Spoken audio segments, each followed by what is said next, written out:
Hello student, welcome to your new class. तो हमने अपना स्टार्ट किया था कि how to write the electronic configuration, किस तरीके से हम इलेक्ट्रॉनिक कॉन्फ़िगरेशन को लिखेंगे। तो ये how to write the electronic configuration का हमारे पास लेक्चर नंबर 2 है। तो हमने लेक्चर नंबर 1 में आपको पढ़ाया था hunts rule of maximum multiplicity. तो आज का हमारा जो रूल है वो है हमारे पास, पहला हम पढ़ेंगे अबव प्रिंसिपल और फिर हम पढ़ने वाले हैं अपना n+l रूल। ठीक है, चलिए स्टार्ट करता हूं मैं। अबव प्रिंसिपल क्या होता है। अब अबव प्रिंसिपल का स्टेटमेंट लिखवाने से पहले पहले मैं आपको बता देता हूं कि अबव अंकल ने ये बोला कि जब आप ऑर्बिटल के अंदर इलेक्ट्रॉन की फिलिंग करोगे तो हमारा वो ऑर्बिटल जिसकी एनर्जी लोएस्ट है, सबसे पहले आपको उस ऑर्बिटल के अंदर इलेक्ट्रॉन को फिल करना है। जब एक लोएस्ट एनर्जी का ऑर्बिटल हमारा फिल हो जाएगा, उसके बाद हम फिर हाई एनर्जी के ऑर्बिटल को फिल करेंगे। और ऑर्बिटल्स में इलेक्ट्रॉन की फिलिंग हम कैसे करेंगे, ये हम यूज करेंगे hunts rule of maximum multiplicity, जो आप पढ़ चुके हो। ठीक है, तो सबसे पहले आप लिखो what is the statement of Aufbau principle. तो यहां हम लिखेंगे according to Aufbau principle, according to Aufbau principle electron, या ऐसे लिखो electrons filling start from lowest energy orbital। Electron की फिलिंग हम कैसे करेंगे, इलेक्ट्रॉन की फिलिंग हम स्टार्ट करेंगे अपना लोएस्ट एनर्जी ऑर्बिटल के साथ। ठीक है, मैं इसको ब्रेक करके लिखाऊंगा ताकि आपको स्टेटमेंट समझने में आसानी हो जाए। तो अबव का रूल क्या है, अबव प्रिंसिपल ये कहता है कि electron filling start from the lowest energy. उस ऑर्बिटल में इलेक्ट्रॉन सबसे पहले जाएगा जिस ऑर्बिटल की एनर्जी क्या है, लोएस्ट। फिर लिखो यहाँ पे once the lowest energy once the lowest energy orbitals once the lowest energy orbital completely filled, जब एक लो एनर्जी का ऑर्बिटल कंप्लीटली फिल्ड हो जाएगा। अब फिल्ड कैसे करना है आपको, by Hund's rule. Hund's rule का यूज करते हुए आपको उस लो एनर्जी के ऑर्बिटल को फिल करना है। सो स्टेटमेंट क्या हो गया, electron filling start from the lowest energy, या लोएस्ट एनर्जी ऑर्बिटल लिख लो। The electron filling start from the lowest energy orbital, once the lowest energy orbital completely filled, then filling of electron in higher energy orbital highest energy orbital will start। उसके बाद higher energy के orbital में electron की filling क्या होगी बेटा, electron की filling start होगी। ये एक सिंपल सा रूल है, ये एक पूरा प्रिंसिपल हो गया अबव प्रिंसिपल, जो मैंने आपको ब्रेक करके 3 पार्ट में बता दिया। क्या है, पॉइंट नंबर 1 याद रखो, सबसे पहले आप लोएस्ट एनर्जी के ऑर्बिटल के अंदर इलेक्ट्रॉन को फिल करोगे। इलेक्ट्रॉन की फिलिंग कैसे करोगे, हंट्स रूल का यूज करते हुए। कैसे बेटा, सबसे पहले ऑर्बिटल में आप क्या करोगे, सिंगल सिंगल इलेक्ट्रॉन फिल करोगे।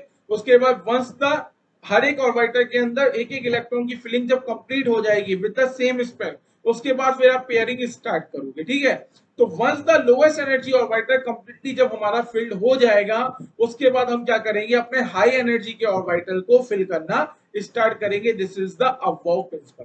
अबव प्रिंसिपल समझ में आ गया।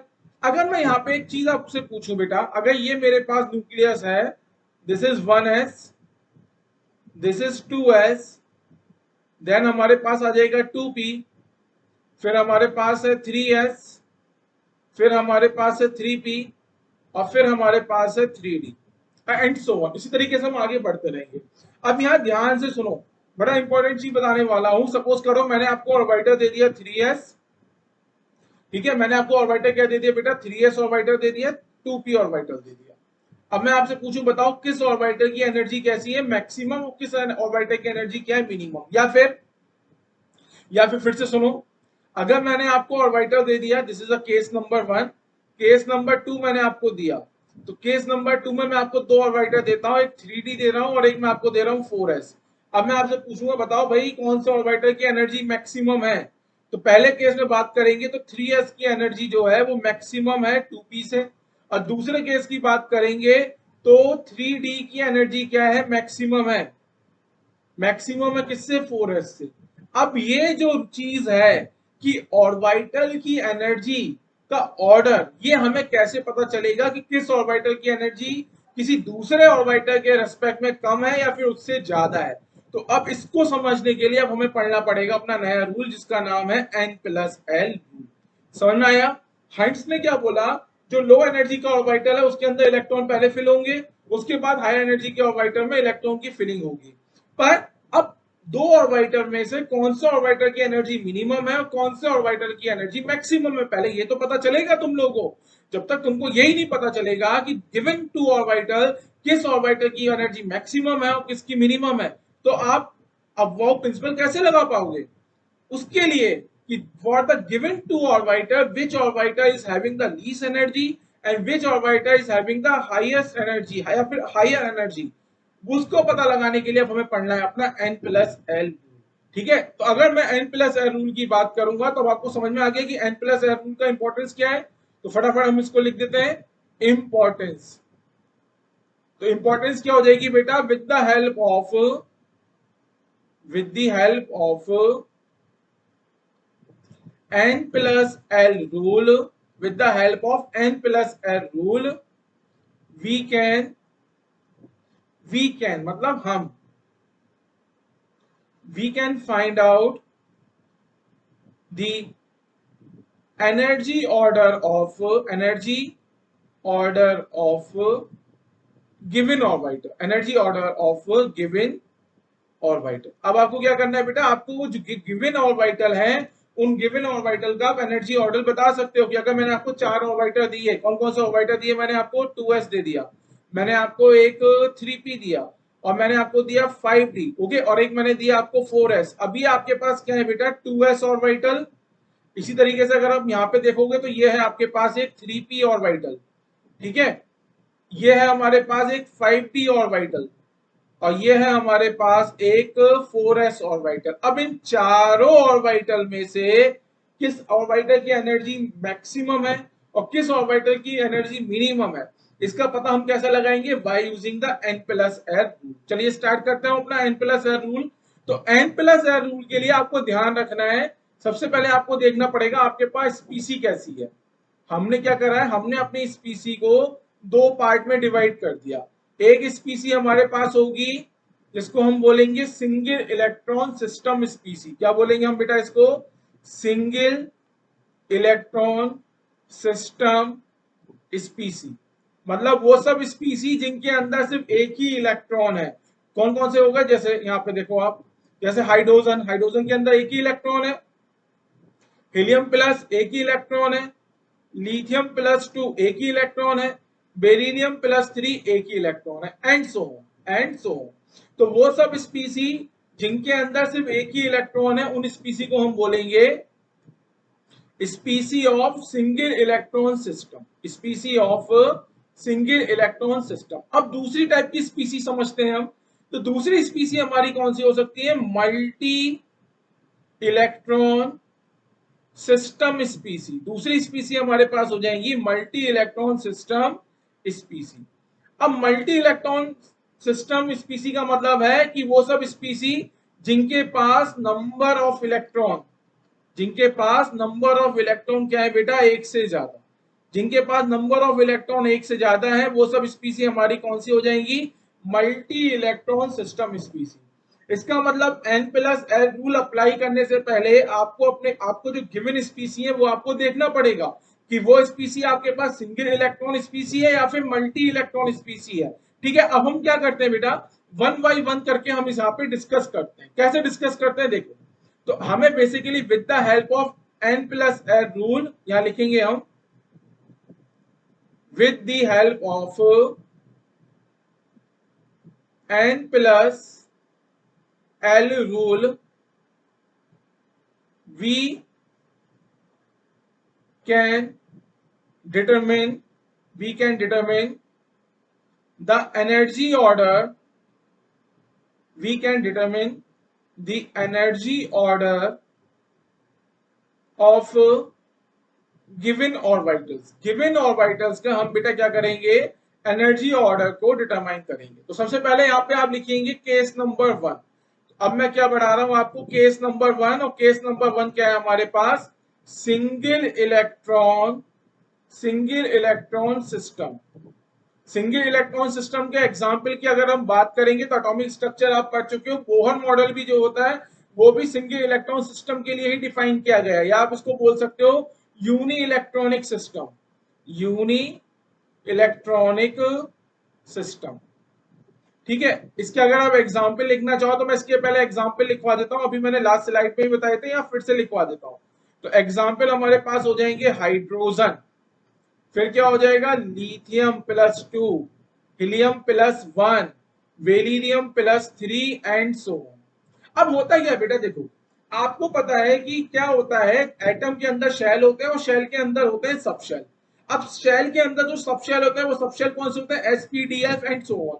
वो सब शेल बने क्यों थे, क्योंकि क्या हो रहा था, जैसे जैसे आप एन की वैल्यू बढ़ा रहे थे, मतलब नंबर ऑफ शेल को बढ़ा रहे थे, वैसे वैसे क्या हो रहा था, हमारा जो शेल है शेल का साइज बढ़ रहा था। जैसे ये this is n is equal to 1, this is n is equal to 2, this is n is equal to 3। तो जैसे जैसे हम n की वैल्यू बढ़ा रहे थे वैसे वैसे हमारे शेल का साइज बढ़ रहा था। और अगर शेल का साइज बढ़ रहा था तो शेल के अंदर नंबर ऑफ इलेक्ट्रॉन एक्यूमुलेट वो हमारा इंक्रीज हो रहा था, ठीक है। अगर हमने आपको एक फॉर्मूला भी पढ़ाया था, यहाँ पे थोड़ा रफली समझने की कोशिश करते हैं हम। ये हमारा हो गया nucleus, this is n is equal to 1। तो n इज इक्वल टू 1 के अंदर बेटा 2 इलेक्ट्रॉन आ सकते हैं। फॉर्मूला भी हमने आपको याद रखना होगा, आपको 2n square. Number of electron का फॉर्मूला क्या होता है, 2n स्क्वायर। अगर n इज इक्वल टू 2 होगा तो नंबर ऑफ इलेक्ट्रॉन कितने आ जाएंगे बेटा, n इज इक्वल टू 2 में हमारे 8 इलेक्ट्रॉन आ जाएंगे। कितने, ये हमारे आ गए 8 इलेक्ट्रॉन। तो जैसे जैसे आप n की वैल्यू बढ़ा रहे हो वैसे वैसे शेल के अंदर नंबर ऑफ इलेक्ट्रॉन बढ़ते जा रहे हैं।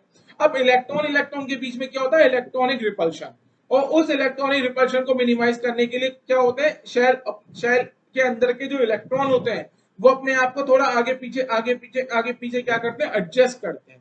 इसलिए हमने बोला कि शेल के अंदर बेटा क्या होते हैं, सब शेल। ये पूरा डिटेल से हम बता चुके हैं क्वांटम नंबर के अंदर। तो क्वांटम नंबर अभी तक जिन बच्चों ने नहीं देखा है वो देख सकते हैं।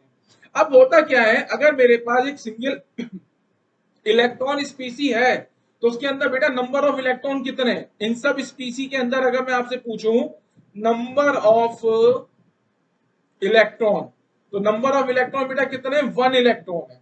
इसका मतलब जब इनके अंदर बेटा 1 इलेक्ट्रॉन है, सपोज करो इलेक्ट्रॉन क्या ग्राउंड स्टेट में है। अगर इलेक्ट्रॉन ग्राउंड स्टेट में है तो आप क्या बोल सकते हो, इलेक्ट्रॉन कहां पर है बेटा, n इज इक्वल टू 1 में। क्योंकि एक ही इलेक्ट्रॉन है, एक इलेक्ट्रॉन कहां पे, ग्राउंड स्टेट में। तो ग्राउंड स्टेट को हम क्या बोलते हैं, ग्राउंड स्टेट को हम बोलते हैं n is equal to 1।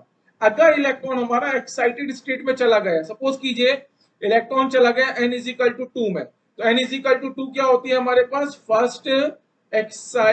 State first excited state.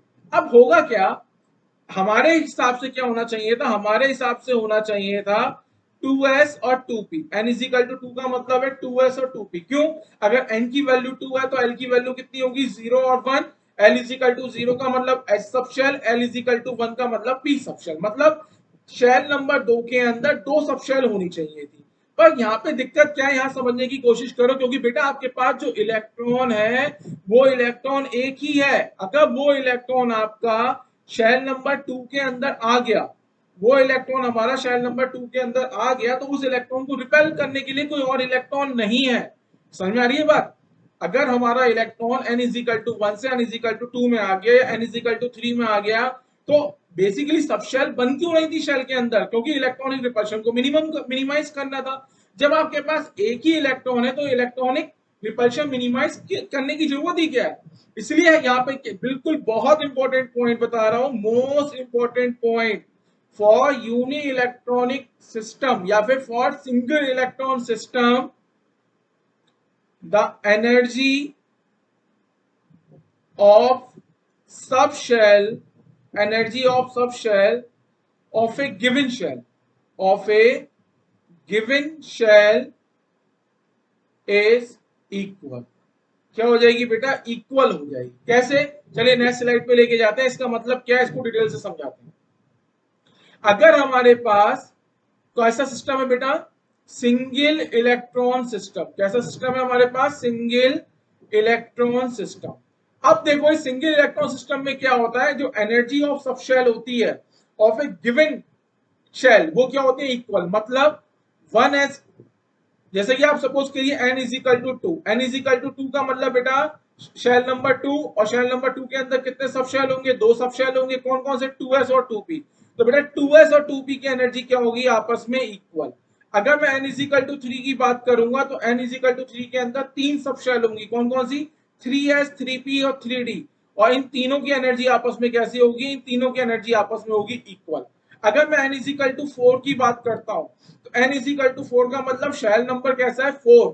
तो इस 4 नंबर की शेल के अंदर 4 सब शेल होंगी, और उन चारों सब शेल की एनर्जी आपस में क्या होगी? Equal. It means 4s is equal to 4p is equal to 4d is equal to 4f। ये आपको समझना है। समझ में आ गया? ये बहुत इंपॉर्टेंट चीज है बच्चे। नीट के बच्चे कान खोल के सुन लो। तुम्हारा क्वेश्चन आएगा और यहीं पे गलती करोगे, तुमसे पूछा जाएगा बताइए फॉर द गिविंग, आपको 5-6 ऑर्बिटल दे देगा। अब पूछेगा इन 5-6 ऑर्बिटल का एनर्जी ऑर्डर बताओ, A B C D 4 option दे देगा, और तुम गलती करके आओगे। वहां गलती करके क्यों आओगे? तुम कभी भी ध्यान से नहीं देखोगे कि वो आपको सिंगल इलेक्ट्रॉन सिस्टम दे रखा है कि मल्टी इलेक्ट्रॉन सिस्टम दे रखा है। दिखाऊंगा मैं लास्ट ईयर प्रीवियस ईयर वाले क्वेश्चन में। ठीक है, वहां जल्दबाजी में तुम लोग गलती करके आओगे और क्वेश्चन अपना माइनस करोगे, नेगेटिव मार्किंग भी लेके आओगे। तो यहाँ पे ध्यान से देखना, अगर तुम्हारे पास कैसा है बेटा? सिंगल इलेक्ट्रॉन सिस्टम है, तो सिंगल इलेक्ट्रॉन सिस्टम के लिए जो सब शेल होती है फॉर ए गिवन शेल, उन सबकी एनर्जी आपस में क्या होती है? इक्वल। इट मींस, अब यहाँ पे नोट करके लिखो, यहाँ पे फिर से नया नोट लिखो, नोट नंबर 2। अगर मैं नोट नंबर 1 की बात करता हूं, दिस इज द, यहाँ पे लिखवा देता हूं, दिस इज नोट नंबर 1। लिखो यहाँ पे नोट नंबर 2 में। तो नोट नंबर 2 क्या है? Energy of orbital, energy of orbital is directly proportional to N. Energy जो है ऑर्बिटल की वो डायरेक्टली प्रोपोर्शनल टू क्या हो जाएगी बेटा? एन हो जाएगी। ठीक है, तो इसका मतलब अगर हम देखें यहाँ पे energy order of, energy order of orbital लिखे, एनर्जी ऑर्डर ऑफ ऑर्बिटल, इसका मतलब बेटा एनर्जी ऑर्डर क्या होगा? ध्यान से देखना सब लोग। 1s, 1s की एनर्जी बेटा कम है किससे? 2s। पर 2s और 2p की एनर्जी आपस में इक्वल है। इस 2s और 2p की एनर्जी कम है किससे बेटा? 3s। पर 3s, 3p और 3d की एनर्जी आपस में इक्वल है। इस 3s, 3p, 3d की एनर्जी कम है किससे बेटा? 4s से। पर 4s, 4p, 4d और 4f की एनर्जी आपस में कैसी है? इक्वल। समझ में आ गया? तो ध्यान से देखना, ये क्वेश्चन आता है। ये क्वेश्चन बहुत बड़ी मिस्टेक करते हैं बच्चे, क्योंकि यहाँ ध्यान से उनके दिमाग में क्या रहता है, उन्हें समझ में ही नहीं आता है कि पहले स्पीसी देख लो, क्वेश्चन में स्पीसी क्या गिवन है आपको? स्पीसी यूनि इलेक्ट्रॉनिक गिवन है कि मल्टी इलेक्ट्रॉन स्पीसी गिवन है? अगर यूनि इलेक्ट्रॉन सिस्टम आपको गिवन है तो वहां पे जो एनर्जी होगी ऑर्बिटल की, that is directly proportional to N. जैसे जैसे आप एन की वैल्यू बढ़ाओगे वैसे वैसे एनर्जी ऑफ ऑर्बिटल बढ़ता रहेगा। सबसे कम एनर्जी 1s की, उसके बाद एनर्जी किसकी आती है? 2s और 2p, और 2s 2p की एनर्जी आपस में इक्वल। उसके बाद आएगी हमारे पास 3s, 3p, 3d, इन तीनों की एनर्जी आपस में इक्वल है।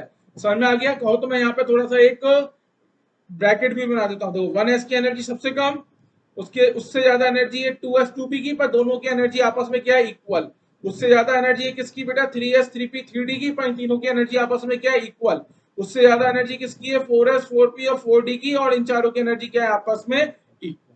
ठीक है, तो यहां आप हेडिंग लिख लो, फॉर मल्टी इलेक्ट्रॉन सिस्टम। और मल्टी इलेक्ट्रॉन सिस्टम का मतलब है बेटा वो सब स्पीसी जिसमें नंबर ऑफ इलेक्ट्रॉन हमारे एक से ज्यादा है। तो इसको थोड़ा सा सही से बना देता हूं मैं।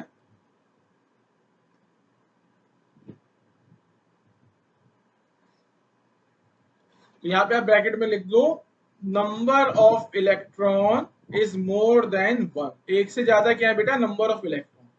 अब होता क्या है for the multi electron system में, अगर आप देखोगे तो सबसे पहले पॉइंट लिखो यहाँ पे, एनर्जी ऑफ या फिर energy order of sub shell, कि सब शेल का एनर्जी ऑर्डर क्या होता है। तो यहां देखिए सब शेल का जो एनर्जी ऑर्डर होता है वो होता है S is greater than P is greater than D is greater than F. अब देखो यहाँ पे अगर यूनी इलेक्ट्रॉनिक सिस्टम की बात कर रहे थे तो जो सब शेल थी उन सब शेल का फॉर एक पर्टिकुलर टाइप ऑफ शेल, किसी पर्टिकुलर टाइप की जो शेल होती है उसके अंदर जो सब शेल होती हैं उन सबका एनर्जी लेवल कैसा था, इक्वल। किसके लिए? यूनी इलेक्ट्रॉनिक सिस्टम के लिए। पर मल्टी इलेक्ट्रॉनिक सिस्टम में क्या होता है, जो सब शेल होती हैं, मतलब फॉर ए गिवन शेल, एक गिवन शेल की जो सब शेल होती है उनका भी एनर्जी में क्या आता है, डिफरेंस आता है। और उनका जो एनर्जी ऑर्डर होता है वो होता है कि एस सब शेल की एनर्जी कम है पी सब शेल से, पी सब शेल की एनर्जी कम है डी सब शेल से, और डी सब शेल की एनर्जी कम है एफ सब शेल से। तो इसको हम बोलते हैं, पेनिट्रेशन इफेक्ट। इसको हम अपना पेनिट्रेशन इफेक्ट भी बोलते हैं। पेनिट्रेशन इफेक्ट का मतलब होता है closeness to nucleus, closeness to nucleus, कि जो एस सब शेल होती है वो न्यूक्लियस से पास होती है और जो एफ सब शेल होती है वो न्यूक्लियस से दूर होती है। तो इसको याद रखना आप कि what is the penetration effect. Penetration effect ये होता है the energy of S sub shell is lower than P is lower than D is lower than F. तो this is the penetration effect. ठीक है, अब आगे बढ़ो यहाँ पे। अब यहाँ देखो कि भैया ऐसा यहाँ पे क्यों हुआ, इसका रीजन हम तलाशते हैं। दिक्कत क्या थी, जो मल्टी इलेक्ट्रॉनिक सिस्टम थे वहां पे इलेक्ट्रॉन जिन शेल के अंदर थे वहां पे एक से ज्यादा इलेक्ट्रॉन थे, और जब एक से ज्यादा इलेक्ट्रॉन थे तो उन्होंने आपस में क्या करा, एक दूसरे को रिपेल करना स्टार्ट किया। और जब रिपेल करना स्टार्ट किया मतलब इलेक्ट्रॉनिक रिपल्शन आया उनके बीच में, तो उस इलेक्ट्रॉनिक रिपल्शन को मिनिमाइज करने के लिए क्या हो गया, शेल के अंदर सबशेल बनी। समझ में आ रहा है? शेल के अंदर क्या बनी, सबशेल बनी। अब यहाँ पे आपको पॉइंट नंबर 2 लिखना है, energy order of orbital, energy order of orbital is directly proportional to n plus L. जो ऑर्बिटल का एनर्जी ऑर्डर है वो डायरेक्ट किस पे डिपेंड करेगा बेटा, वो n प्लस एल की वैल्यू के क्या है, डायरेक्टली प्रोपोर्शनल है। ये बहुत ध्यान रखना, बहुत इंपॉर्टेंट पॉइंट है, यहाँ पे लिख देता हूं मोस्ट इंपॉर्टेंट। ठीक है, ये इंपॉर्टेंट पॉइंट है।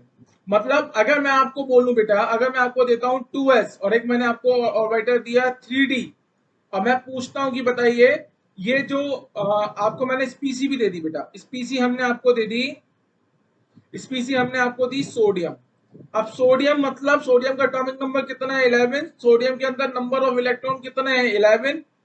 अब नंबर ऑफ इलेक्ट्रॉन 11 है, एक से तो ज्यादा है, तो एक से ज्यादा है तो कौन सा रूल लगेगा, मल्टी इलेक्ट्रॉन सिस्टम वाला रूल। अब मल्टी इलेक्ट्रॉन सिस्टम ये कहता है अब ऑर्बिटल का जो एनर्जी ऑर्डर है वो आप n प्लस एल की हेल्प से फाइंड आउट करोगे। अगर मैं 2s के लिए, किसके लिए बात कर रहा हूं मैं, 2s के लिए अगर n की वैल्यू बात करता हूं तो n इज इक्वल टू बेटा क्या हो गया 2, और s सब शेल के लिए l की वैल्यू कितनी होती है 0।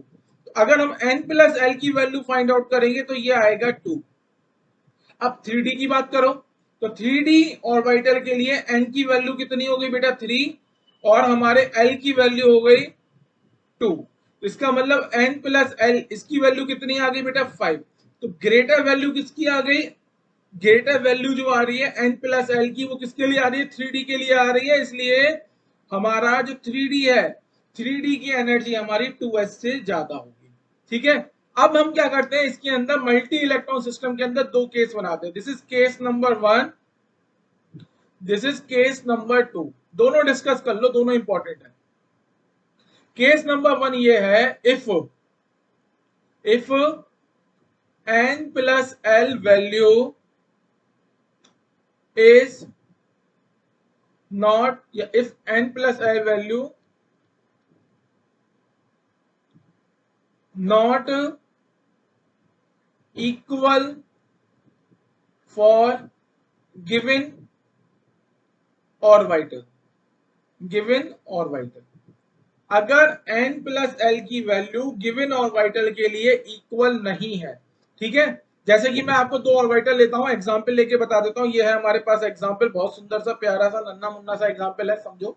ऑर्बिटल ले लिया मैंने 3d, ऑर्बिटल लिया मैंने आपका 4s। ठीक है, तो 3d के लिए, अगर 3d ऑर्बिटल के लिए n की वैल्यू 3, l की वैल्यू 2, n प्लस l की वैल्यू 5। ठीक है, और 4s के लिए अगर हम बात करेंगे तो n की वैल्यू 4 और एल की वैल्यू बेटा यहाँ पे होती है 0, तो एन प्लस एल की वैल्यू कितनी आ जाएगी, एन प्लस एल की वैल्यू आ जाएगी यहाँ पे 4। ठीक है, इसका मतलब इन गिवन ऑर्बिटल के लिए एन प्लस एल की वैल्यू आपस में इक्वल नहीं है। तो आपको क्या करना है, आपको वही रूल लगाना है, कौन सा, energy order, energy order of orbital is directly proportional to N plus L. जो ऑर्बिटल का एनर्जी ऑर्डर होगा वो डायरेक्टली क्या हो जाएगा, प्रोपोर्शनल हो जाएगा एन प्लस एल से। इसका मतलब एनर्जी ऑफ, इसका मतलब क्या होगा, energy of 3D is greater than energy of 4s। ठीक है, समझ में आ गया। तो केस नंबर 1 आई थिंक सबको समझ में आ गया। अब आप केस नंबर 2 के लिए, केस नंबर 2 ये कहता है if N plus L value is equal for given orbital, for given orbital. तो हम क्या करते हैं, एग्जाम्पल से समझेंगे। एग्जाम्पल हम ले लेते हैं अपना, दो ऑर्बिटल मैं आपको देता हूं। एक ऑर्बिटल हो गया हमारे पास 3p और एक ऑर्बिटल हमने ले लिया 4s। ठीक है, अब ये 3p लिखो यहाँ पे, 3p और 4s। अब देखो यहाँ पे, अगर हम 3p की बात करेंगे तो 3p के लिए n की वैल्यू 3 और p सब शेल के लिए l की वैल्यू कितनी होती है 1, तो n प्लस l की वैल्यू बेटा कितनी आ गई 4। और अगर मैं 4s की बात करूंगा तो 4s में n की वैल्यू कितनी हो गई 4, l की वैल्यू कितनी हो गई बेटा 0 और n प्लस l की वैल्यू कितनी आ गई 4। इसका मतलब इन दोनों ऑर्बिटल के लिए आपने जब n प्लस एल की वैल्यू निकाली तो वो n प्लस एल की वैल्यू आपस में क्या आ गई बेटा, इक्वल। अगर ऐसा होता है, ठीक है, न्यू स्लाइड पे ले जाता हूं मैं आपको, केस नंबर 2 को ही आगे बढ़ाता हूं। क्या बोला मैंने, if n plus L value is equal for given orbitals, for given orbitals, तो उस केस में आपको क्या करना है, उस केस में आपको क्या करना है, यहां पे ध्यान से लिखो, ध्यान से देखो, एनर्जी ऑफ ऑर्बिटर, जो ऑर्बिटर की एनर्जी है वो अब डायरेक्टली प्रोपोर्शनल टू हो जाएगी किसके, डायरेक्टली प्रोपोर्शनल टू एन हो जाएगा। मतलब अगर मेरे पास 3p और 4s था, अगर 3p के लिए मैंने n प्लस एल की वैल्यू कैलकुलेट करी 4 आई और 4s के लिए भी n प्लस एल की वैल्यू 4 आई, इसका मतलब n प्लस एल की वैल्यू इक्वल आ गई इन दोनों ऑर्बिटल के लिए। तो उस केस में इन दोनों ऑर्बिटल में किसकी एनर्जी मैक्सिमम होगी और किसकी एनर्जी मिनिमम होगी, वो हम कैसे डिसाइड करेंगे, वो हम डिसाइड करेंगे बाय दिस स्टेटमेंट। अगर n प्लस एल की वैल्यू इक्वल आ जाती है, उस केस में जिस ऑर्बिटल के लिए n की वैल्यू मैक्सिमम है उसी की एनर्जी क्या होगी, मैक्सिमम। इसका मतलब 4s की एनर्जी क्या है, maximum with respect to 3p। समझ में आ गया, 4s की एनर्जी क्या है बेटा, मैक्सिमम है 3p से। ठीक है, क्योंकि 4s के लिए n की वैल्यू कितनी है 4 और 3p के लिए n की वैल्यू है कितनी बेटा 3, तो 3 इज लेस देन 4 या फिर 4 इज ग्रेटर देन 3। इसका मतलब 4s की एनर्जी ज्यादा है 3p से। अब क्वेश्चन यहाँ पे ये होता है कि सर हमारे पास तो ऑर्बिटल बहुत है, कौन कौन से, 1s है, 2s है, 2p है, 3s है, 3p है और 3d है, 4s है, 4p एंड सो ऑन। तो क्या हम सबकी n प्लस एल करके ही क्या याद करते रहेंगे, तो मेरा आंसर है नहीं। अब मैं सिखा रहा हूं यहाँ पे आपको ट्रिक। ये मेरे पास क्या है बेटा, ये मेरे पास ट्रिक है। ट्रिक क्या है, एनर्जी ऑर्डर ऑफ ऑर्बिटल। किस तरीके से बेटा हमें याद रखना है वो देखो। ट्रिक ये है, यहां हम लिखेंगे 1s, फिर 2s 2p, 2s 2p, फिर लिखो यहाँ पे 3s 3p 3d, फिर लिखो यहाँ पे 4s 4p 4d 4f, फिर लिखो यहाँ पे 5s 5p 5d और 5f। आगे भी होगा, इतनी हमें जरूरत नहीं पड़ती है। फिर लिखेंगे हम 6s 6p 6d, फिर हम लिखेंगे बेटा 7s 7p और उसके बाद हम लिखेंगे 8s। इस तरीके से आप लिख लो, बिल्कुल घबराने की जरूरत नहीं है। आप चाहो इसको आप आगे भी लिख सकते हैं। यहाँ पे लिखते हैं हम 6f भी लिख लेते हैं, हम यहाँ पे 7d भी लिख लेते हैं और 7f भी लिख लेते हैं। हम यहाँ पे 8s 8p भी लिख लेते हैं, 8d भी लिख लेते हैं और 8f भी लिख लेते हैं, पर इसकी जरूरत पड़ेगी नहीं इसलिए मैं नहीं लिख रहा हूं। अब देखो बेटा ट्रिक, देखो ट्रिक क्या है। ट्रिक ये है, आपको जो एरो है, आपको जो एरो है उस एरो के टेल से चलना स्टार्ट करना है और हेड तक जाना है, और हेड पे जाने के बाद जैसे ही वो एरो खत्म हो जाएगा हेड पे, फिर दूसरा एरो पकड़ना है, दूसरे एरो के टेल से मूव करना स्टार्ट करोगे और हेड तक जाओगे। तो ये मैंने यहाँ पे, आप एरो ऐसे ही बना लेना बिल्कुल, ठीक है। अभी पहले मैं बना देता हूं ताकि समझने में आसानी रहे।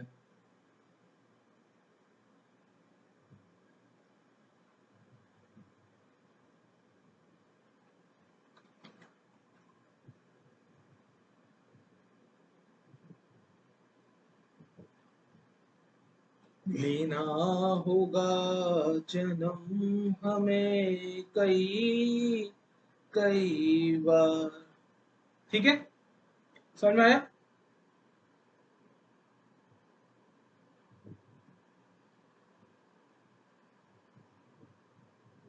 ठीक है, तो एरो लिखो यहाँ पे कितने, 1 2 3 4 5 6 7 8। तो बेटा आपको क्या करना है, एरो के टेल से मूव करना स्टार्ट करना है, एरो के हेड तक आना है, जैसे ही एरो का हेड खत्म हो जाएगा फिर आप नेक्स्ट एरो पे आओगे, उस एरो के टेल से मूव करना स्टार्ट करोगे हेड तक। देखो अगर मैं एरो 1 की बात कर रहा हूँ, किसकी बात कर रहा हूँ, यहाँ पे मैं हाईलाइट करता रहूंगा, लिखवाता रहूंगा। अगर मैं 1 की बात करता हूं तो 1 में क्या आएगा बेटा, 1s। आपने एरो के टेल से मूव करना स्टार्ट करा और कहां तक आए, एरो के हेड तक। तो जब आप एरो के हेड तक आए तो आपको बीच में एक ही ऑर्बिटल मिला, वो कौन सा मिला, कलर चेंज करके लिखते हैं हम यहाँ पे 1s, ठीक है, 1s। अब देखिए एनर्जी का ऑर्डर ऐसे बन के आ जाएगा। अब आप सेकंड एरो पे आओ, सेकंड एरो में आप देखोगे, सेकंड एरो में सिर्फ हमारा एक ही एलिमेंट आ रहा है, कौन सा, 2s। So 1s, energy of 2s is greater than 1s। अब देखो थर्ड एरो पे आओ, थर्ड एरो में बेटा ये दो एलिमेंट हमारे आ गए, इसी ऑर्डर में लिखो जैसे आ रहा है, पहले 2p आ रहा है और 2p के बाद फिर 3s आ रहा है। एरो नंबर 4 में देखो 3p और 4s आ रहे हैं, तो ऑर्डर ऐसे ही लिखेंगे हम, 3p आ रहा है उसके बाद 4s आ रहा है। एरो नंबर 5 में देखो बेटा 3d 4p और 5s, क्या क्या आ रहा है, 3d उसके बाद 4p उसके बाद 5s। अब यहाँ देखो ऑर्डर, एरो नंबर 6 पे 4d 5p 6s, तो यहाँ पे लिखो आप 4d 5p और 6s। उसके बाद नेक्स्ट देखो बेटा 4f 5d 6p 7s, तो लिखेंगे यहाँ पे 4f 5d 4f 5d 6p और 7s। उसके बाद देखिए 5f 6d 7p और 8s। फिर से लिखो, मैं यहां पे लिखवा दे रहा हूं, 5f 6d 7p 8s and so. इस तरीके से आप ऑर्डर लिख सकते हो, ठीक है। मैं आप पूरा लिख के नहीं दिखा रहा हूं, इस तरीके से ऑर्डर लिख सकते हो। समझ में आया ट्रिक क्या है। ट्रिक क्या है, आपको पहले 1s लिखना है, फिर 1s 2p लिखना है, फिर 3s 3p 3d, फिर 4s 4p 4d 4f, उसके बाद 5s 5p 5d 5f, उसके बाद 6s 6p 6d, उसके बाद 7s 7p।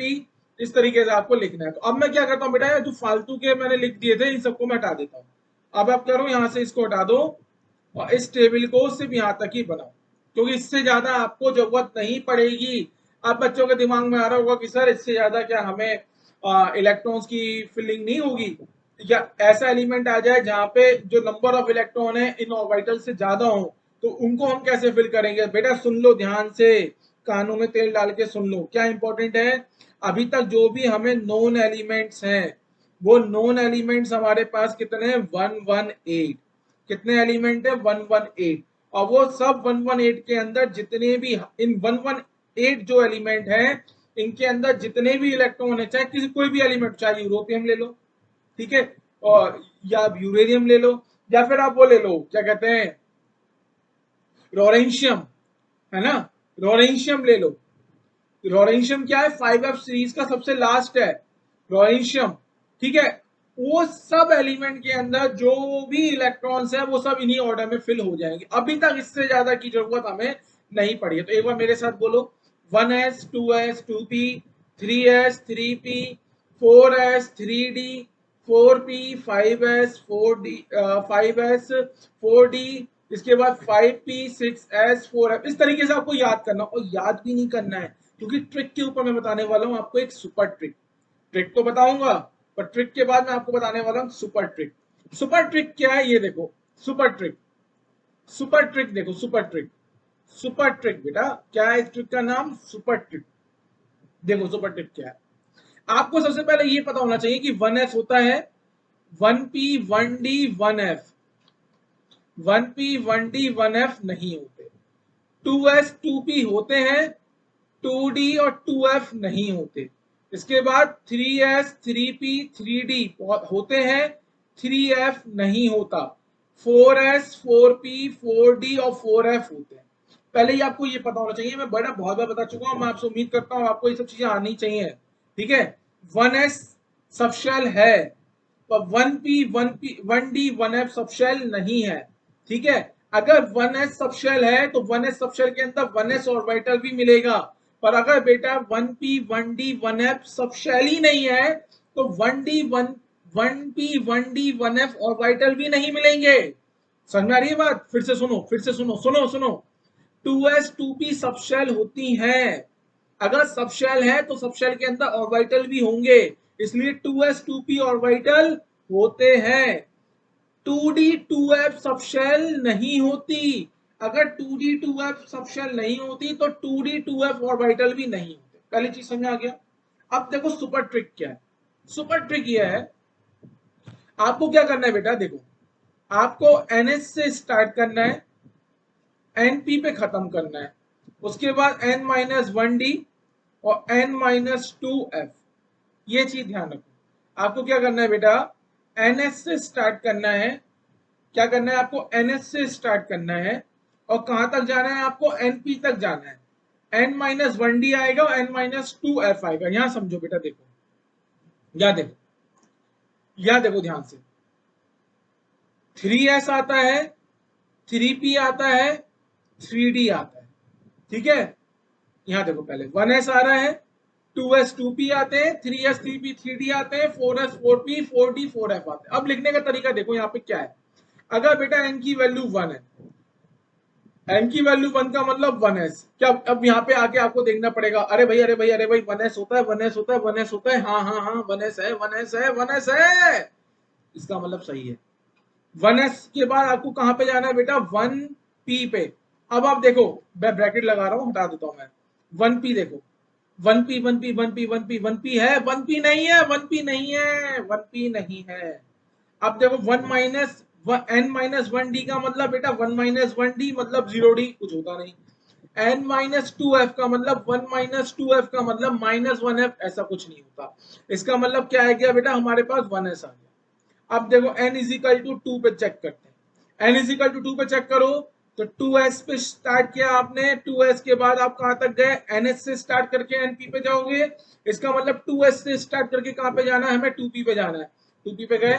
फिर हमने देखा N-1d आना चाहिए, n की वैल्यू 2 है तो 2 - 1d, इसका मतलब 2 - 1d बेटा क्या हो गया, ये हो जाएगा 1d, 1d और 0f।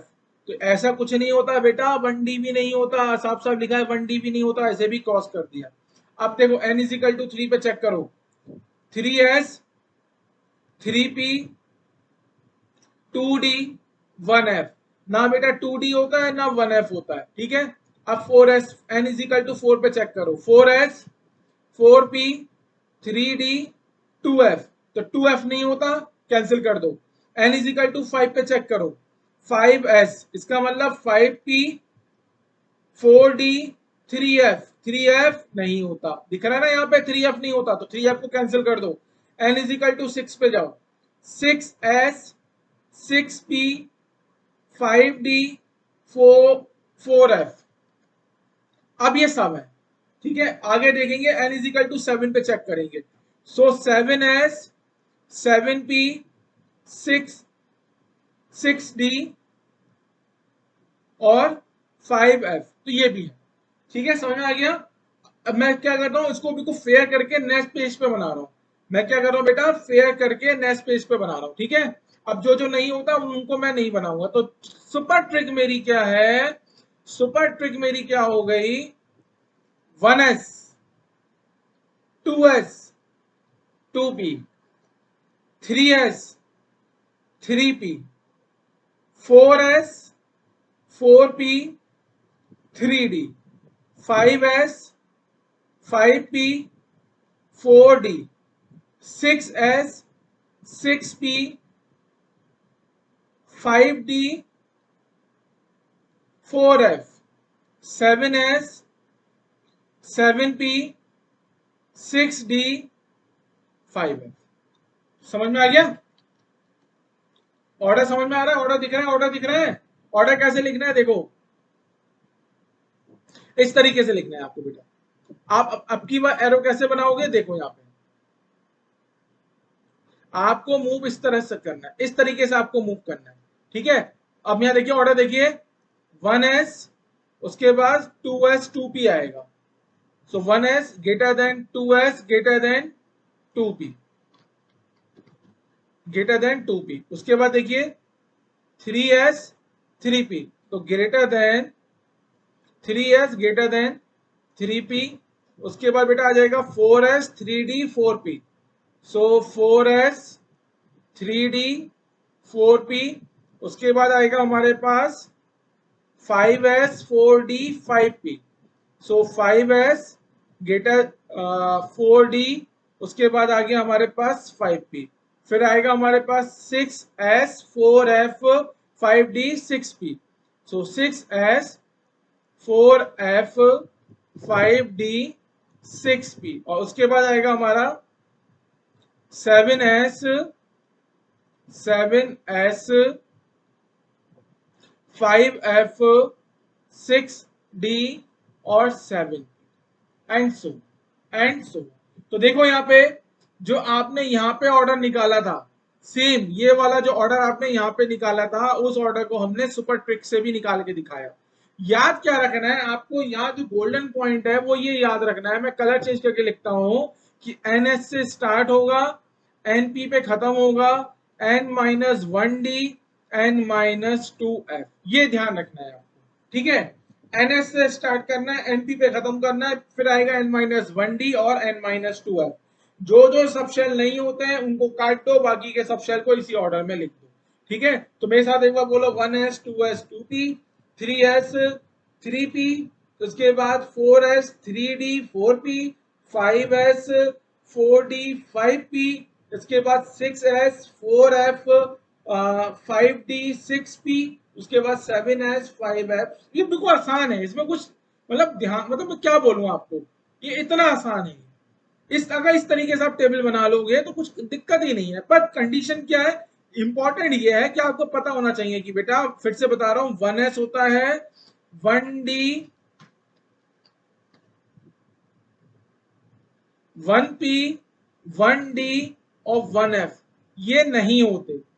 2s 2p होता है 2d 2f 2d 2f नहीं होते। 3 सॉरी 3s 3p, ये बहुत देर से पता है मेरे को छींक फंसी हुई थी, इस चक्कर में ना पढ़ाने पे मैं फोकस नहीं कर पाया था। 3s 3p 3d होता है, 3f नहीं होता है, 4s 4p 4d 4f ये सब होते हैं। लिखने का तरीका मैंने आपको सिखा दिया। अब मैं आपको एक हिंट देता हूं, देखो बेटा कुछ चीजें देखो समझो।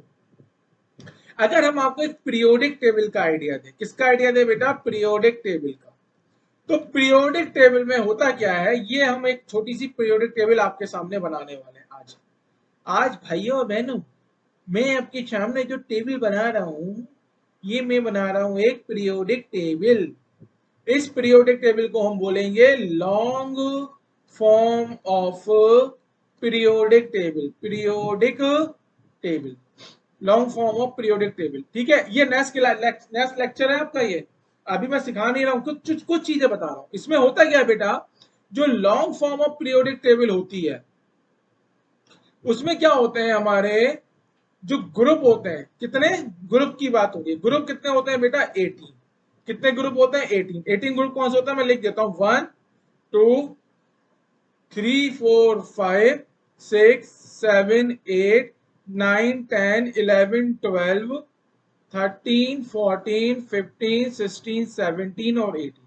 जो हमारी long form of periodic table है उसके अंदर कितने ग्रुप हैं, 18 ग्रुप हैं। और अगर हम बात करते हैं किसकी, पीरियड की, किसकी बात करते हैं बेटा, पीरियड की, तो पीरियड होते हैं 7। This is first period, second period, third period, थोड़ा सा ऊपर से लिखना है मुझे, कलर चेंज कर देता हूं मैं यहाँ पे। First period, second period, third period, फिर आता है फोर्थ, फिर आता है फिफ्थ, सिक्स और सेवन। ठीक है, ये आपके पास आ गया। अगर हम यहाँ ब्लॉक बनाना चाहें तो ये मैं अपने ब्लॉक भी बनाता हूँ। 4 ब्लॉक होते हैं आपके पास, ब्लॉक केमिस्ट्री भी आपको पढ़नी है इनऑर्गेनिक में। तो 4 ब्लॉक हमारे पास कौन कौन से होते हैं, S block, T block, D block, F block. ठीक है, तो ये ग्रुप नंबर 1 और ग्रुप नंबर 2 जो होते हैं ये होते हैं एस ब्लॉक के एलिमेंट। 3 से लेके 12 तक के जो होते हैं उनको हम बोलते हैं अपना डी ब्लॉक। ठीक है, ग्रुप नंबर 3 से लेके 12 तक। और ग्रुप नंबर 13 से लेके 18 तक जो होता है वो होता है हमारे पास पी ब्लॉक। कौन सा ब्लॉक है ये, पी ब्लॉक। और ये आ गया हमारे पास एफ ब्लॉक, ये है हमारे पास एफ ब्लॉक। एफ ब्लॉक, और एफ ब्लॉक के अंदर क्या होते हैं बेटा, एक 4F होता है और एक 5F होता है। ठीक है, अभी आप इतना समझ लो, जो मेरे पास लॉन्ग फॉर्म होती है पीरियोडिक टेबल की, जो मैं आपको नेक्स्ट क्लास में बहुत डिटेल से हर एक एलिमेंट का नाम, उसकी पीरियोडिक टेबल में पोजीशन, ये सब सिखाने वाला हूं। ठीक है, तो नेक्स्ट लेक्चर मिस मत करना। तो लॉन्ग फॉर्म ऑफ जो पीरियोडिक टेबल होता है इसको हम बोलते हैं मॉडर्न पीरियोडिक टेबल, जो कि हमारी नील्स बोर ने दी थी। इसके अंदर 18 ग्रुप थे और 7 पीरियड थे। कितने ग्रुप थे, 18। पीरियड कितने थे यहाँ पे हमारे पास, 7। अब इस क्वेश्चन ये आता है पहली चीज कि 7 पीरियड की ही रिक्वायरमेंट क्यों पड़ी। ठीक है, 7 पीरियड की ही रिक्वायरमेंट क्यों पड़ी। तो बेटा पीरियड के अंदर क्या होता है, बेसिकली टेबल देखिए, टेबल क्या होती है, टेबुलर फॉर्म। टेबल क्या होती है, टेबुलर फॉर्म। डेटा को टेबुलर फॉर्म में लिखना है ना, डेटा को टेबुलर फॉर्म में क्या करना, प्रेजेंट करना। तो क्वेश्चन ये है मेरा कि भैया इस पीरियड टेबल में 7 ही पीरियड क्यों है। इसका एक रीजन है। क्या रीजन है, देखो बेटा, जो एन होता है, n इज इक्वल टू 1, वो रिप्रेजेंट करता है पीरियड, पीरियड 1। समझ में आ गया, n इज इक्वल टू 1 क्या रिप्रेजेंट कर रहा है, period 1। n is equal to 2 क्या रिप्रेजेंट कर रहा है बेटा, period 2। n is equal to 3 क्या रिप्रेजेंट कर रहा है, पीरियड 3। ठीक है, तो जैसे जैसे period number, period 1 n is equal to 1, period 2 n is equal to 2, period 3 n is equal to 3, period 4 n is equal to 4, period 5 n is equal to 5, period 6 n is equal to 6 and period 7 n is equal to 7। अब मेरा यहाँ पे question क्या है, question सुनो ध्यान से। Question मेरा यहाँ है, मैं नेक्स्ट स्लाइड पे लेके जा रहा हूँ, यहाँ पे जो समझाना चाह रहा हूँ नोट करके लिख लेना यहाँ पे। In a period, in a period the number of element, कि किसी भी पीरियड के अंदर जो नंबर ऑफ एलिमेंट हैं वो आप कैसे निकालोगे बेटा, period number plus 1 divided by 2 का होल स्क्वायर इंटू 2। ठीक है, period number plus 1 divide by 2 का whole square into 2 if period number कैसा है, ऑड है। और दूसरा फॉर्मूला क्या हो जाएगा, 2 into period number divided by 2 plus 1 का whole square if period number कैसा है बेटा, इवन। अगर पीरियड नंबर इवन है तो आप ये वाला फॉर्मूला लगाओगे किसी भी पीरियड में नंबर ऑफ एलिमेंट निकालने के लिए। और पीरियड अगर हमारे पास ऑड है तो आप ये वाला फॉर्मूला लगाओगे किसी भी पीरियड में नंबर ऑफ एलिमेंट निकालने के लिए। अब यहाँ पे समझते हैं, सपोज कीजिए मैं यहाँ पे लेता हूं पीरियड 1। अगर मैं पीरियड 1 की बात करूंगा इसका मतलब बेटा पीरियड नंबर क्या हो गया, n इज इक्वल टू 1। इसका मतलब पीरियड नंबर बेटा क्या हो गया, ऑड हो गया। ऑड हो गया तो कौन सा फॉर्मूला लगेगा, ऑड होने पे ये वाला फॉर्मूला लगेगा। तो नंबर ऑफ एलिमेंट अगर हम निकालें so number of element is equal to 2 into period number क्या है बेटा 1। पीरियड यहाँ पे लिख लो, यहाँ पे पीरियड नंबर कितना आ गया 1 प्लस 1 डिवाइडेड बाई 2 का whole square is equal to 2। इसका मतलब पीरियड नंबर 1 में सिर्फ 2 ही एलिमेंट हमारे होंगे। आगे देखो यहाँ पे, अगर हम पीरियड 2 की बात करते हैं तो पीरियड 2 की बात करेंगे तो n इज इक्वल टू 2। इसका मतलब ये कैसा नंबर हो गया बेटा, इवन नंबर हो गया। इवन नंबर हो गया, क्या हुआ है ये, इवन नंबर हो गया। तो नंबर ऑफ एलिमेंट कितने हो जाएंगे, नंबर ऑफ एलिमेंट हमारे पास हो जाएंगे, सॉल्व कर लेना बेटा ये वाले फॉर्मूले से, 2 इंटू 2/2 प्लस 1 का होल स्क्वायर, तो ये आ जाएगा आपके पास 8। इसी तरीके से अगर मैं पीरियड 3 के एलिमेंट देखूंगा तो पीरियड 3 में n इज इक्वल टू 3, इसका मतलब ये ऑड नंबर हो गया। एलिमेंट्स कितने आ जाएंगे बेटा, सॉल्व करोगे, सॉल्व करने पे आ जाएगा 8 एलिमेंट। ठीक है। पीरियड नंबर 4 की बात करेंगे, पीरियड नंबर 4 इसका मतलब ये एक इवन नंबर हो गया। एलिमेंट्स आ जाएंगे हमारे पास, एलिमेंट्स हमारे पास आ जाएंगे यहाँ पे 18। ठीक है। अब हम यहाँ देखो पीरियड नंबर 5, पीरियड नंबर 5 का मतलब क्या हो गया बेटा, ये एक ऑड नंबर हो गया। ऑड नंबर हो गया तो अगर आप एलिमेंट कैलकुलेट करोगे तो एलिमेंट हमारे पास कितने आएंगे, 18 आएंगे। ठीक है। अब मैं नेक्स्ट स्लाइड पे लेके जा रहा हूँ पीरियड 6 पे। अगर हम बात करते हैं पीरियड नंबर 6 की, तो पीरियड नंबर 6 में अब ये n की वैल्यू कितनी हो गई 6। कैसा नंबर है, इवन नंबर है। अगर आप एलिमेंट्स कैलकुलेट करोगे, क्या कैलकुलेट करोगे आप, एलिमेंट्स, तो नंबर ऑफ एलिमेंट्स, तो नंबर ऑफ एलिमेंट्स कितनी वैल्यू हो जाएगी इसके लिए, 32। इसी तरीके से पीरियड नंबर 7 की अगर मैं बात करता हूं तो इसका मतलब n क्या हो गया, n इज इक्वल टू 7। कैसा नंबर है, ऑड नंबर है। सो नंबर ऑफ एलिमेंट्स कितने हो जाएंगे, नंबर ऑफ एलिमेंट्स भी आ जाएंगे बेटा 32। ठीक है, समराइज कर देता हूं। पीरियड 1, पीरियड 1 में कितने एलिमेंट, 2। पीरियड 2 में कितने एलिमेंट, 8। पीरियड 3 में कितने एलिमेंट, 8। पीरियड 4 में कितने एलिमेंट, 18। पीरियड 5 में कितने नंबर, 18। पीरियड 6 में कितने एलिमेंट, 32। पीरियड 7 में कितने एलिमेंट, 32। बेटा इन सबको ऐड कर देना, कितने आ जाएंगे, 118। इन सबको अगर आप ऐड करोगे, एक बार मैं ऐड करके देख लेता हूं, 118। और हमारे पास बेटा अगर मैं बात करता हूं किसकी, नॉन एलिमेंट, तो नॉन एलिमेंट्स भी हमारे पास कितने, 118। इसलिए यहां से हमने क्या कंक्लूजन निकाला, कंक्लूजन ये निकाला कि जो long form of periodic table है उसमें 7 ही पीरियड क्यों है, क्योंकि long form of periodic table जब बनी थी तो हमारे पास 118 एलिमेंट थे। वो 118 एलिमेंट्स हमारे इस टेबल के अंदर हमने दिखाए। ठीक है, याद आ गया।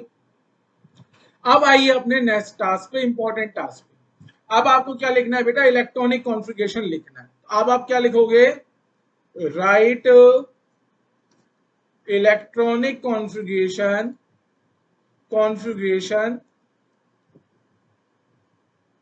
ऑफ 1 to 20 एलिमेंट्स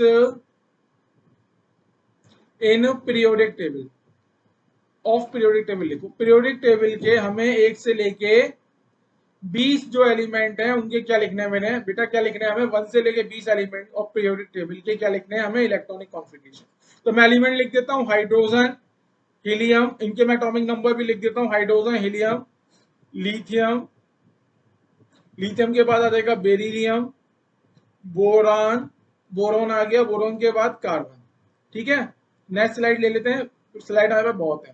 कार्बन तक आ गया, फिर आ गया नाइट्रोजन, नाइट्रोजन के बाद ऑक्सीजन, ऑक्सीजन के बाद फ्लोरीन, फिर आ जाएगा नियॉन, फिर आ जाएगा सोडियम, सोडियम के बाद मैग्नीशियम, मैग्नीशियम के बाद आप ले लो एल्यूमिनियम, एल्यूमिनियम 13 आ गया, एल्यूमिनियम के बाद सिलिकॉन 14, फास्फोरस 15, सल्फर 16, क्लोरीन 17 और 18 आ जाएगा हमारा, आर्गन आ गया 18, पोटेशियम आ गया 19 और कैल्शियम हो गया 20। तो मैंने यहाँ पे आपको 1 से लेके 20 तक के एलिमेंट लिखे हैं। पहले मैं आपको एक चीज समझाना चाह रहा हूँ बेटा, मैंने 1 से लेके 20 तक की के एलिमेंट्स क्यों लिखवा रहा हूँ, क्योंकि 1 से लेके 20 तक जो एलिमेंट्स हैं इनका इलेक्ट्रॉनिक कॉन्फ़िगरेशन हम n+n रूल पे अबवॉव प्रिंसिपल के हिसाब से लिख सकते हैं, इसमें कोई भी एक्सेप्शंस नहीं है। ठीक है, डी ब्लॉक के एलिमेंट है हमारे, और हमारे एफ ब्लॉक के एलिमेंट जो है उसमें अबवॉव प्रिंसिपल का क्या लगेगा, एक्सेप्शन। पहले समझो, समझाना क्या चाह रहे हैं सर आपको। देखो, अगर हम एक्सेप्शंस की बात करेंगे तो एक्सेप्शन जो आता है, किस चीज का एक्सेप्शन बेटा, n+n रूल का। वो एक्सेप्शन हमारे आते हैं एक तो डी ब्लॉक के एलिमेंट में, डी ब्लॉक एलिमेंट्स में, और एक आते हैं हमारे एफ ब्लॉक एलिमेंट्स में, एफ ब्लॉक एलिमेंट्स में। अगर मैं आपको आज ये एक्सेप्शंस पढ़ा दूं तो तुम्हारे किसी काम के नहीं है, क्योंकि तुम्हें ये नहीं पता ही नहीं है कि डी ब्लॉक में एलिमेंट्स की पोजीशन क्या है, तो पढ़ाने का कोई मतलब नहीं है। अगर मैं तुम्हें बता दूं कि एफ ब्लॉक के इन एलिमेंट्स में क्या एक्सेप्शंस हैं, तो पढ़ाने का बेटा कोई मतलब ही नहीं है। क्यों? क्योंकि तुमको नहीं पता कि एफ ब्लॉक में कौन कौन से एलिमेंट्स हैं। तभी मैंने ये लेक्चर किस तरीके से डिजाइन किया है। अभी मैं देखो क्या करने वाला हूं, देखो लेक्चर नंबर 3 में एक बार तुमको पीरियोडिक टेबल पढ़ा दूंगा, पीरियोडिक टेबल पढ़ा दूंगा मैं लेक्चर नंबर 3 में। जैसे ही मैंने लेक्चर नंबर 3 पढ़ाया, तुमको पूरा आइडिया लग जाएगा कि भैया कौन कौन से एलिमेंट कौन कौन से ब्लॉक में, कौन कौन से पीरियड में, कौन कौन से ग्रुप में है। उसके बाद एक्सेप्शन पढ़ने में मजा आएगा। तो लेक्चर नंबर 4 में पढ़ाऊंगा आपको एक्सेप्शन।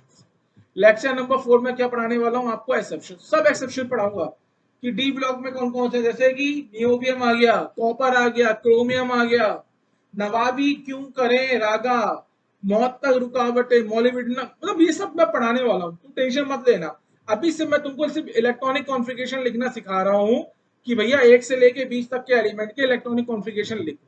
जैसे हाइड्रोजन है, हाइड्रोजन में एक ही इलेक्ट्रॉन है, इसका इलेक्ट्रॉनिक कॉन्फ़िगरेशन हो जाएगा 1s1। अच्छा, अब एक चीज ध्यान देना बेटा, अभी कुछ बच्चों को यहाँ पे डाउट आएगा, एक चीज का मैं पहले बता दे रहा हूँ। ये जो हमने लिखा है 1s, ये 2s, 2p, ये बेसिकली क्या है, हमारे ऑर्बिटल है। ठीक है, और आपको पता है s ऑर्बिटल में मैक्सिमम 2 इलेक्ट्रॉन आ सकते हैं, p ऑर्बिटल में मैक्सिमम 6 इलेक्ट्रॉन आ सकते हैं, d ऑर्बिटल में मैक्सिमम 10 इलेक्ट्रॉन आ सकते हैं, और f ऑर्बिटल में मैक्सिमम 14 इलेक्ट्रॉन आ सकते हैं। ये मैंने कंडीशन क्या लिखी है, मैक्सिमम इलेक्ट्रॉन कैपेसिटी बता रहा हूं। क्या है यहाँ पे, मैं लिख देता हूं, मैक्सिमम इलेक्ट्रॉन कैपेसिटी। ठीक है, ये ध्यान रखना। ठीक है, अब समझ में आएगा। आ जाओ यहाँ पे, तो हाइड्रोजन हो गया 1s1। ठीक है, हीलियम लिखो, हीलियम में 2 इलेक्ट्रॉन है तो बेटा 1s2, क्योंकि एक ऑर्बिटल में 2 इलेक्ट्रॉन आ सकते हैं। पॉली ने बोला है, पॉली ने बोला एक ऑर्बिटल में मैक्सिमम 2 इलेक्ट्रॉन आएंगे, भर दिए मैंने। अब देखो लिथियम, तो लिथियम का इलेक्ट्रॉनिक कॉन्फ़िगरेशन हो जाएगा 1s2 2s1। ठीक है, सबसे पहले हमने क्या करा, अबव के अकॉर्डिंग जो लो एनर्जी का ऑर्बिटल था उसको पूरा फिल किया। तो सबसे पहले हमने 1s को फिल किया। 1s को हम कैसे फिल कर सकते थे कि 1s के अंदर 2 इलेक्ट्रॉन मैक्सिमम आ सकते थे, दोनों इलेक्ट्रॉन हमने इसके अंदर डाले। अब लिथियम का एटॉमिक नंबर 3 है, इसका मतलब नंबर ऑफ इलेक्ट्रॉन जो लिथियम में है वो 3 इलेक्ट्रॉन है, तो तीसरा इलेक्ट्रॉन हम किस में डालेंगे, 1s के बाद जो एनर्जी ऑर्डर आएगा उसमें। ठीक है, तो हमने किस में डाला बेटा, 2s में डाला। ठीक है, देखो अब यहाँ पे आप चाहो तो इसको इस तरीके से भी लिख सकते हो, क्या पता जरूरत पड़े आपको। ये आ गया 1s, और यहां मैं बना देता हूं, ये आ गया हमारा 2s। ठीक है, पॉली का रूल यूज हो रहा है, हंट्स रूल भी यूज हो रहा है, अपवाउ रूल भी यूज हो रहा है, अब सब रूल यहाँ पे यूज हो रहा है। देखिए, अब देखिए लिथियम को बनाता हूं मैं, ये तो हो गया 1s, और ये हो गया हमारा 2s। अब आपको समझ में आएगा, 1s भरा हमने पूरा, 1s के बाद हमने फिर 2s भरा। अब देखो होता क्या है, हम यहाँ पे बता रहे हैं शॉर्ट ट्रिक। शॉर्ट ट्रिक क्या होती है, जब आप इलेक्ट्रॉनिक कॉन्फ़िगरेशन लिखते हो किसी भी एलिमेंट का, ठीक है, तो उस एलिमेंट का इलेक्ट्रॉनिक कॉन्फ़िगरेशन लिखने के लिए आप इनर्ट गैस का यूज कर सकते हो। जैसे कि 1 से लेके 20 की बात कर रहे हैं, तो 1 से लेके 20 में हीलियम क्या है, इनर्ट है। हीलियम क्या है, इनर्ट गैस है। इनर्ट गैस क्या होती है, इनर्ट गैस वो गैस होती है जिनका जो बैलेंस शेल होता है वो कंप्लीटली फिल होता है। बैलेंस शेल क्या होता है अभी तुम्हें समझ में नहीं आएगा, अभी ये समझ लो, लास्ट शेल होता है, वो लास्ट शेल के अंदर जितने इलेक्ट्रॉन आ सकते हैं उतने इलेक्ट्रॉन होते हैं। तो बैलेंस शेल क्या होगा बेटा, कंप्लीटली फिल होगा। ठीक है, उसको हम बोलते हैं इनर्ट एलिमेंट। तो हीलियम क्या है, इनर्ट। हीलियम के बाद अगर हम बात करेंगे हमारा नियोन, तो नियोन भी क्या है बेटा, इनर्ट एलिमेंट है। और इसके बाद एक और आएगा, वो आएगा आर्गन। आर्गन हमारा कहाँ आ रहा है, नेक्स्ट स्लाइड पे आ रहा है, तो आर्गन। आर्गन भी हमारे पास कैसा है, इनर्ट एलिमेंट है। तो रूल क्या है, रूल समझो, रूल ये है, अगर आप इलेक्ट्रॉनिक कॉन्फ़िगरेशन लिख रहे हो तो आप इनर्ट एलिमेंट का यूज करके भी इलेक्ट्रॉनिक कॉन्फ़िगरेशन को लिख सकते हो। लिखने का तरीका क्या होगा, आप सबसे पहले अपना इनर्ट एलिमेंट लिखो, जैसे मैंने लिखा हीलियम। हीलियम लिखते ही समझ में आ जाना चाहिए कि हम किसकी बात कर रहे हैं, ये 1s, ये क्या लिखा है मैंने 1s1 यहाँ पे, अच्छा ये बेटा यहाँ पे ये लिख लो 1s2 2s1। हाँ, तो अगर मैंने हीलियम लिखा, हीलियम का मतलब हीलियम में 2 इलेक्ट्रॉन होते हैं, तो दोनों इलेक्ट्रॉन मैं यहाँ पे लिख चुका हूँ। तो ये आ गया हीलियम। हीलियम के बाद आप यहाँ क्या लिख सकते हो बेटा 2s1, इस तरीके से भी आप लिख सकते हो। आपको 1s2 की लिखने की जरूरत नहीं है, क्योंकि 1s2 का मतलब क्या है, हीलियम। अगर आपने हीलियम लिख दिया तो ऑटोमेटिकली कंसीडर किया जाएगा 1s1। अब देखो बेरिलियम, बेरिलियम कैसे लिखेंगे हम 1s2 2s2। तो आप देखिए ये हो गया हमारे पास 1s2 और ये हमारे पास हो गया 2s2। और शॉर्ट में आप लिखना चाहो तो आप लिख सकते हो इनर्ट एलिमेंट हीलियम, मतलब 2 इलेक्ट्रॉन यहाँ पे आ गए और 2s2, इस तरीके से आप लिख सकते हो। अब देखो बोरान, बोरान का 5 है, कैसे लिखेंगे हम 1s2 2s2। अब देखो 1s कंप्लीट फिल हो गया, 2s भी कंप्लीट फिल हो गया, अब हमारे पास एक इलेक्ट्रॉन बचा, तो हम हाई एनर्जी ऑर्डर का यहाँ पे ऑर्बिटर यूज करेंगे। तो 1s2 2s2 2p1, ये आ जाएगा हमारे पास 1s2, ये आ गया हमारे पास 2s2 और ये आ गया हमारे पास 2p1। ठीक है, 2p1। और शॉर्ट में हम कैसे लिख सकते हैं बेटा हीलियम, हीलियम के बाद 2s2 2p1, इस तरीके से भी लिख सकते हैं। ठीक है, अब नेक्स्ट है कार्बन। कार्बन में कितने हैं बेटा 6 इलेक्ट्रॉन है, तो कैसे लिखेंगे हम 1s2 2s2 2p2, क्योंकि p ऑर्बिटल के अंदर 6 इलेक्ट्रॉन मैक्सिमम आ सकते हैं। तो अभी हमारे हमने सिर्फ 2 ही भरे हैं, तो कैसे लिखेंगे बेटा यहाँ पे देखो 1s2, ये आ गया इसका 2s2 और ये आ गया कार्बन का 2p2। ठीक है, और शॉर्ट में कैसे लिख सकते हैं हम इसको हीलियम 2s2 2p2। चलिए नेक्स्ट लिखो यहाँ पे नाइट्रोजन। ठीक है, तो नाइट्रोजन का हम लिखेंगे 1s2 2s2 2p3, इस तरीके से हम इसको रिप्रेजेंट कर सकते हैं 1s2, ये आ गया हमारे पास 2s2 और ये आ गया हमारे पास 2p3, 1 2 3, तो ये आ गया हमारे पास 2p3। और अब शॉर्ट में कैसे लिख सकते हैं हम इसको हीलियम 2s2 2p3। अब देखो ऑक्सीजन, ऑक्सीजन का हो जाएगा 1s2 2s2 2p4।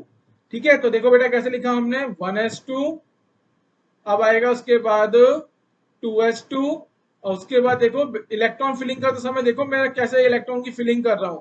सबसे पहले 4 इलेक्ट्रॉन भरने, तो पहले हर एक ऑर्बिटल में एक एक इलेक्ट्रॉन भरा सेम स्पिन पे, चौथा इलेक्ट्रॉन भरते ही पेयरिंग स्टार्ट करी। शॉर्ट में कैसे लिखेंगे बेटा हीलियम 2s2 2p4। अब फ्लोरीन के लिए लिखो 1s2 2s2 2p5, कैसे लिखिए भरेंगे हम इलेक्ट्रॉन, ये आ गया हमारे पास 1s2, अब आएगा हमारे पास 2s2 और फिर हमारे पास आएगा 2p5, तो ये मैंने कर दिया 2p5। शॉर्ट में कैसे लिखेंगे हीलियम 2s2 2p5। ठीक है, अब देखो नियोन, नियोन का कैसा लिखा जाएगा 1s2 2s2 2p6, इलेक्ट्रॉन की फिलिंग स्टार्ट करो यहाँ पे। सो 1s2 2s2 और 2p6, 3 इलेक्ट्रॉन और फिर हमने पेयरिंग यहाँ पे स्टार्ट करी, दिस इज 2p6, ये है 2p5।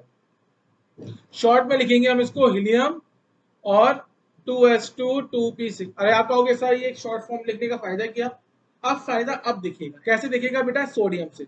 सोडियम का इलेक्ट्रॉनिक कॉन्फ़िगरेशन क्या होता है 1s2 2s2 2p6 3s1।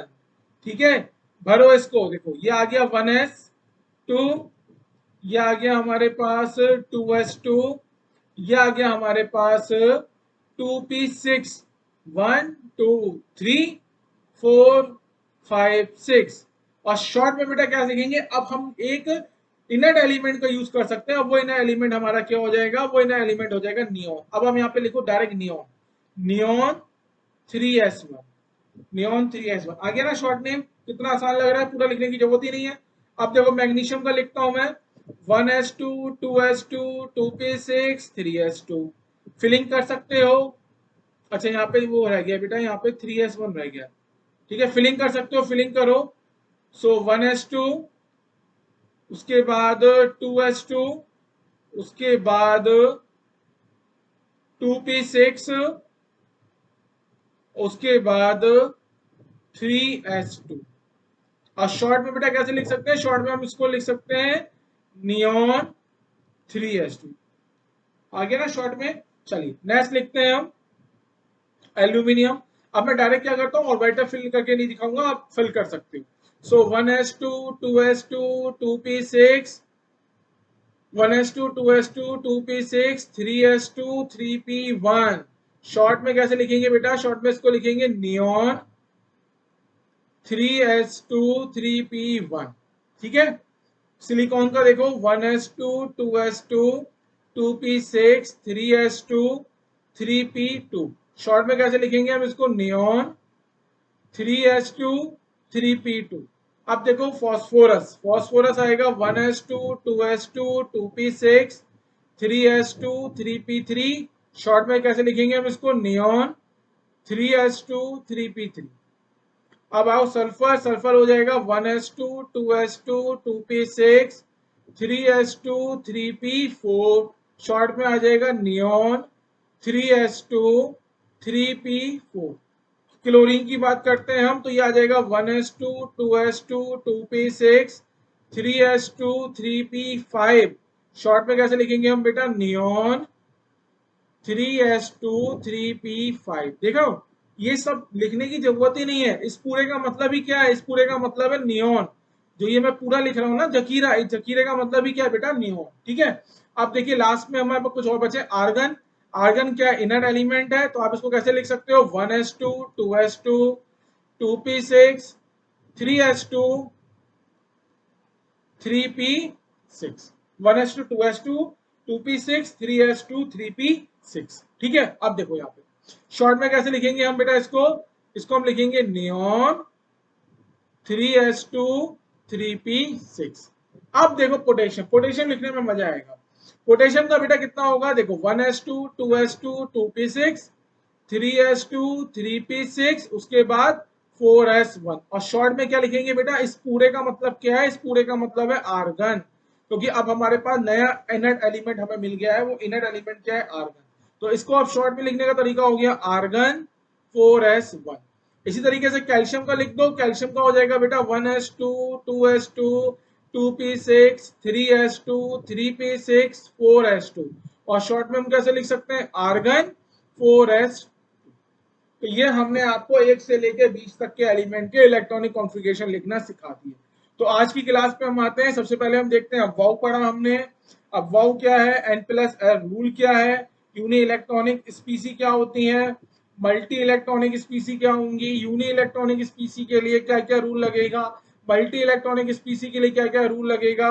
उसके बाद एनर्जी का ऑर्डर हम कैसे डिसाइड करते हैं, एक सुपर ट्रिक भी सिखा दी आपको, क्या एनएस से स्टार्ट करो, एनपी पे खत्म करो, बीच में n-1d n-2f लगाओ। इसके बाद फिर सुपर ट्रिक से कैसे लिखना है वो लिखना सिखा दिया। आपको बता दिया long form of period table में 18 ग्रुप होते हैं और 7 पीरियड होते हैं। 7 ही पीरियड क्यों होते हैं बेटा, क्योंकि यहाँ पे दिखाया कि हर एक पीरियड में नंबर ऑफ एलिमेंट आप कैलकुलेट कर सकते हो। तो 7 पीरियड में जो टोटल नंबर ऑफ एलिमेंट आ रहा है वो 118 आ रहा है, और हमारे पास नॉन एलिमेंट भी 118 है, तो इससे ज्यादा पीरियड की हमें जरूरत पड़ी नहीं। इसके बाद हमने आपको 1 से लेकर 20 तक के एलिमेंट के इलेक्ट्रॉनिक कॉन्फ़िगरेशन लिखना सिखा दिया, शॉर्ट फॉर्म में भी लिखना सिखा दिया। इसी के साथ अब आपका पूरा चारों रूल खत्म हो जाते हैं। कौन कौन से, पॉली, पॉली ये कहते हैं कि एक ऑर्बिटल में मैक्सिमम 2 इलेक्ट्रॉन आ सकते हैं, दोनों की स्पिन अपोजिट होगी। हंट्स, हंट्स ये कहते हैं कि ऑर्बिटल के अंदर इलेक्ट्रॉन को फिल करना है, तो सबसे पहले हर एक ऑर्बिटल के अंदर, मतलब सेम डीजेनरेट ऑर्बिटल के अंदर, मतलब सेम शेल, सब शेल के ऑर्बिटल के अंदर पहले एक एक इलेक्ट्रॉन भर दो और सेम स्पिन पे भरो। उसके बाद फिर इलेक्ट्रॉन की पेयरिंग स्टार्ट करो। अब वाउ पढ़ा दिया। अब वाउ ये कहते हैं कि इलेक्ट्रॉन की फिलिंग आप ऑर्बिटल के अंदर करोगे तो सबसे पहले लोएस्ट एनर्जी के ऑर्बिटल के अंदर इलेक्ट्रॉन को फिल करोगे। और लोएस्ट एनर्जी का ऑर्बिटल कैसे डिसाइड होगा, n प्लस रूल से, जो ये बताता है कि अगर यूनि इलेक्ट्रॉनिक सिस्टम है तो energy of orbital directly proportional to n, और अगर मेरे पास मल्टी इलेक्ट्रॉन सिस्टम है तो energy of orbital directly proportional to n plus l होगा। और ये हमने चलिए आज का लेक्चर खत्म करते हैं। नेक्स्ट क्लास बहुत इंपॉर्टेंट है, long form of periodic table पढ़ाने वाला हूं, हर एक चीज आपको बताने वाला हूं क्या क्या पूछा जाएगा। ठीक है, हर एक ग्रुप में कितने एलिमेंट होते हैं, हर एक पीरियड में कितने एलिमेंट होते हैं, एलिमेंट को याद करने की ट्रिक, हर एक चीज सिखाने वाला हूं। तो नेक्स्ट क्लास में बने रहो। इलेक्ट्रॉनिक कॉन्फ़िगरेशन की नेक्स्ट क्लास है लेक्चर नंबर 3। तब तक के लिए tata bye bye, take care, ध्यान रखो बेटा अपना, बाय।